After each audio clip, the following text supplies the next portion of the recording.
Contingencies, financing, appraisal, inspection, sale of home. What are they? How do they work? Why do we need them? My name is Jennifer Turberfield with Benchmark Realty, working in Nashville and Williamson County. And in today's video, I'm going to do a deep dive into everything you need to know about contingencies.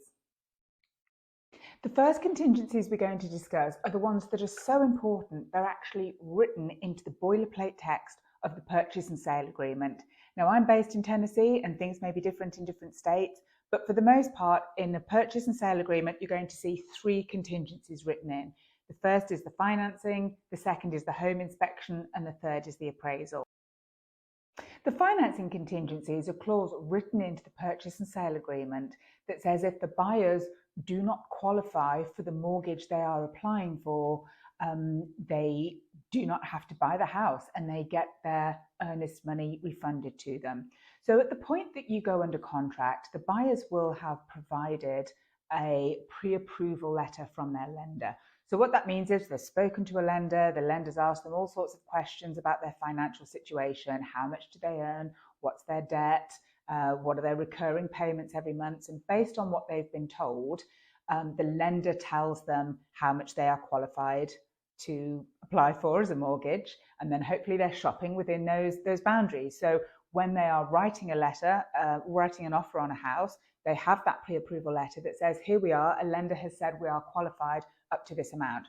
So what happens when you go under contract, you then have that month or however long you've got contract to close period that allows the lender and the underwriting to really go into all their details. So usually there isn't a problem, but occasionally people can either have very complicated self-employment statuses, multitude of different businesses, and sometimes when the lenders get into the real nuts and bolts of everything at the underwriting stage, there can be a problem. And occasionally they go, unfortunately, you no longer qualify for this loan that we thought you were qualified for based on this additional information that we've uncovered. Occasionally things can go wrong along the way. If someone goes and buys a boat or a car just before closing, that can impact their credit, and it means they no longer qualify for their mortgage product. In those situations, when a buyer no longer qualifies for their original mortgage, they do get their earnest money back. And that can be terribly frustrating for sellers because they always say, well, it's not our fault. We didn't know their situation was so complicated. We didn't know the lender didn't do their job properly and qualify them, whatever the situation was. But the financing contingency is an important one that says, based on the information we have provided, we do need to get a loan to buy this property, and this will give us time for everyone to do the underwriting and ensure that these buyers do indeed qualify for the loan that they've applied for. The second big contingency is the home inspection. So when you're looking at homes, you typically spend maybe up to an hour in the house, which isn't long for the amount of money that you're investing. This is the biggest purchase you're ever going to make. So you want to make sure that you're making a sound investment. So from the point of writing your contract, you write into the purchase and sale agreement that you have either 10 days or 12 days to undertake whatever inspections you wish to do on the property, get the results back, mull through them, and decide how you wish to move forward. Now, as a result of the home inspection, there are three possible avenues that you can take. Number one says, you know, we love this house so much, we're just going to proceed with it and not ask for anything, and we'll deal with everything ourselves. That doesn't happen very often. When the market was crazy 18 months ago, we saw that a lot. In fact, we saw people even waiving the inspections to start with, but no one was asking for anything because the market was so hot. The reverse of that is when people undertake all the inspections and go, you know what, there's a multitude of things that have been unearthed. We didn't realize any of this would come up. We don't want to negotiate with the sellers. We just want to walk away. And they are entitled to do that, and they can get their earnest money back. They do have to state on a disclosure, certainly in Tennessee anyway, what it is that they find so objectionable to the seller. They can't just kind of like, we're out of here, we're off. They do have to outline, you know, what it is that they're objecting to as a result of the home inspections. The third option, which is the most common option, is the buyers come back to the sellers and say, hey, you know, this and this was problematic and we'd like you to address it before closing. And again, there are a couple of options at that point. The sellers can say, well, we're closing in 3 weeks, we don't have time to undertake these repairs, even if we wanted to. Can we give you some money towards your purchase and your closing costs so that you can address it yourselves after closing? Often that can be the best way to go. Or the sellers say, yep, no problem, we'll get it sorted. And then you check the repairs just before closing to make sure they have indeed all been done. The third main contingency written into purchase and sale agreements is the appraisal. So assuming you're getting a mortgage to buy a property, an appraisal is an independent assessment ordered by the bank to make sure that the property is worth what you've agreed to pay for it.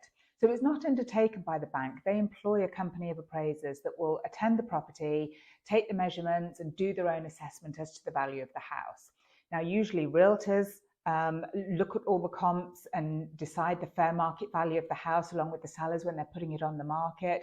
Appraisers have the same information. So usually the appraisal should come back in line with the what the buyers have agreed to pay for the property, what's been negotiated. Sometimes it doesn't. And when that happens, you have a bit of a problem. Usually the appraisal happens pretty late in the day. It can be kind of 3 weeks after the binding agreement date, just because of the time it takes to get to that stage in the transaction. And it can happen like a week before closing. So if the appraisal comes back low, that's a problem. So sometimes the buyers can go to the sellers and say, hey, you know, we've got a problem. We can only get a mortgage for this amount based on the appraisal. We're short a deficit of, I don't know, 10, 20,000. We need you to help us with that and maybe meet in the middle, or maybe ask the sellers to pay all of it, or maybe the buyers pay all of it and say, you know what, we just feel the house is worth it. And we're in a position where we can bring that extra money to the table. It is definitely a big headache and a big negotiation. However, at the point of the appraisal, the one plus is that all parties are very invested in making the transaction work. Usually by that point, the sellers are all packed up or very close to being packed up. The buyers are kind of orchestrating their move in. And so it really is worth everyone getting their heads together and saying, how do we figure this out? Now, with the three contingencies we've just discussed, the financing contingency, the home inspection contingency, and the appraisal contingency, just because they're written into the kind of template of the purchase and sale agreement doesn't mean they have to apply. Now, as a buyer, you are perfectly entitled, if you wish, to waive any or all of those contingencies. So you may ask, well, why would someone do that? And it depends on the contingency. For example, if someone is a cash buyer, then they don't need the financing contingency. And because there isn't a bank or a lender lending the money, there's no automatic appraisal contingency. So a buyer may wish to say, you know what, we have the cash, we're going to waive the financing, we're going to waive the appraisal contingency, and we're going to make our offer look so much more attractive to maybe other parties that are interested in the house, to make the seller want to pick them. Alternatively, if it's more of a buyer's market and they don't need to kind of beat out other parties, they may still wish to do that in order to compensate for another element of their offer which is a bit lower. Maybe they came in a bit lower on the price, but they're offering really great terms which are very attractive to a seller. 18 months ago when the market was crazy, we saw a lot of people waiving the inspection. Nothing that realtors would recommend. You know, we don't want people waiving the inspection. It's a very important stage, but sometimes that's the decision people made in order to secure the property. So these are things that you can kind of play around with to make your offer more attractive to a seller, but obviously you have to consider whether your circumstances allow you to waive these items. If you are getting a mortgage and you don't have additional funds that you can bring to the table, you're not going to be in a position to waive the appraisal, even if you wanted to. So in addition to those three big contingencies that we've just discussed, you are also within your rights as a buyer to write in as a contingency anything that particularly bothers you about the house that you wish to be investigated further. For example, if the house is on a septic and the seller isn't able to provide any paperwork up front, you may wish to write in as a contingency, the contract is subject to confirmation that this house perks for the number of bedrooms they're saying it perks for, and there should be government There should be documentation from the city to prove that. Maybe the seller doesn't have their hands on it. Maybe that's something you need some time to go and investigate. Another common contingency that I write in is about the square footage. Occasionally you're in a house and you think, you know what, this just feels small. This doesn't feel like a 4,000 square foot house. Maybe it is, maybe it isn't. But no one's going to pull out their tape measure at the time and start measuring. So in that situation, I would suggest you write in a contingency that says contract contingent upon satisfactory square footage measurement. And in the event it doesn't measure within the square footage that the sellers have claimed, then buyer reserves the right to terminate the contract or renegotiate the terms. You can use a contingency is just something that has to be satisfied prior to closing. So it's your obligation as a buyer and for you and your agent to discuss if there's anything that particularly bothers you about the house and that you wish to kind of dig into a little bit more, that you write that in as a contingency, and then when you're satisfied, you just release it. But if it's not satisfied and it really bothers you, then you're able to get out of the contract as a result of it. The final contingency I'd like to discuss is called the sale of home contingency.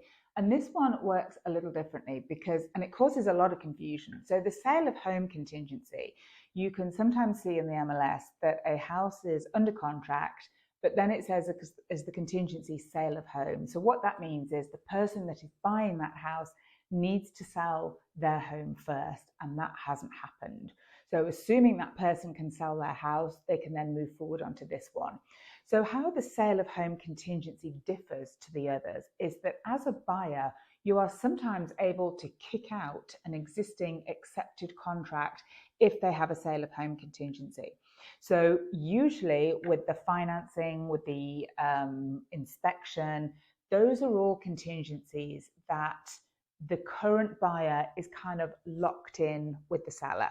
And you can only really jump on the house if something goes wrong, the contract is released and the property goes back on the market.